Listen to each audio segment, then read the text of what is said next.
Hello, folks. Welcome to Kudlow. I'm Larry Kudlow.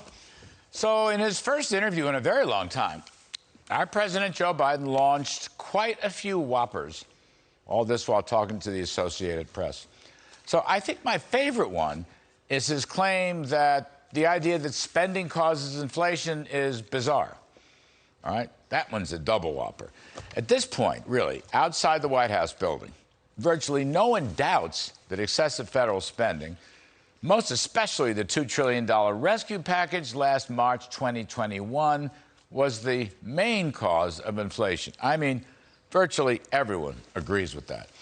That's why, for example, the latest Fox News poll shows him at a 29% approval rating versus a 67% disapproval on the economy. And get this, he's 23% to 71% on inflation specifically. Joe, the only thing bizarre is your poll numbers. Leading Democratic economists have said all along that massive spending stimulus into a Trump economy that was a V-shaped recovery coming out of COVID. Business people everywhere have made the same point. It's just common sense. And yes, the Federal Reserve bought up the deficit spending bonds and printed far too much money. Uncle Joe, please, give this one up. You basically got, incidentally, from no inflation, remember, to transitory inflation, remember, to Putin's inflation, and I noticed in the last few days to ExxonMobil's inflation. Oh, yes. And Exxon didn't pay their fair share of taxes. So they're not patriots. And you're going to use your emergency powers to go after them, Hugo Chavez-like.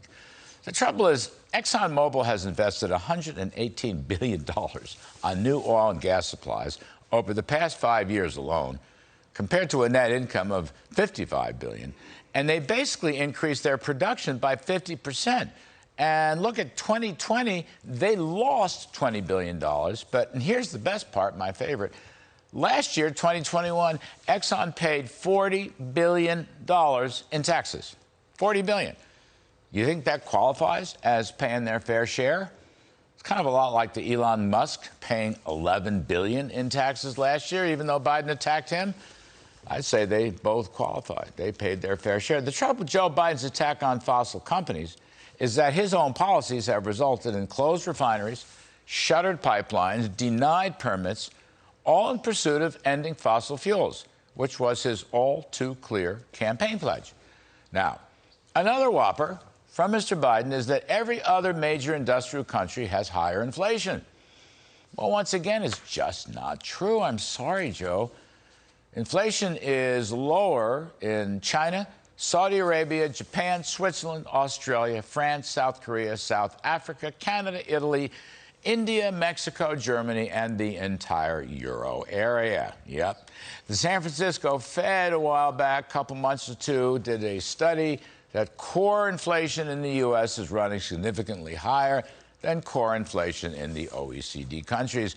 More recently, leading Democratic economist, my friend Jason Furman, wrote in a Wall Street Journal op-ed piece that a large gap has emerged between core inflation in the U.S.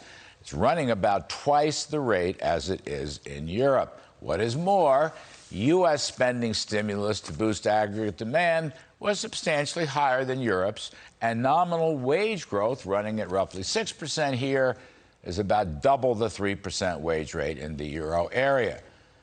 Now, Mr. President, you were right in one way. Your policies are changing people's lives, but unfortunately for the worse, not for the better. With essentially 10% inflation and falling real wages and record gas prices and huge increases in grocery foods, no baby formulas on the shelves, a couple million illegal people blowing through our border, your radical progressive defense of woke sex, gender, and racial education in the classrooms, defending the teachers' union, labeling the parents domestic terrorists, and a massive crime wave that continues, and your complete bungling of Afghanistan, well, you know, the effect on people's lives shows up in even the latest left-wing political poll. Only 26% say America's in the right direction. 74% say we're in the wrong direction. That there is changing lives for the worse. Now, sir, you are onto something that national morale is really down. Agreed. For all the reasons I just gave, they're not positive reasons. You're also on to something when you say the need for mental health in America is skyrocketing. But, sir, the COVID is only a small and fading part of this. What's really happening is a collective national high anxiety over inflation and gas prices and baby formula and all the rest of these failures. People have become pessimistic, not optimistic. The economy is on the front end of a recession. Real wages have fallen, so are stock markets, incidentally, where middle-class folks are invested in their retirement accounts. What's happening here is folks are stressed out during times like this. Alcoholism and drugs are both up. It's part of the national stress. It is damaging to our mental health, no question. Show me a time when the majority of folks are making good money with good jobs and low prices and easy gas at the pump, with supermarket shelves well stocked, with a high labor participation rate. And then I'll show you a happy country. Right now, this nation, under your policies, has once again become a welfare nation. You are paying people not to work.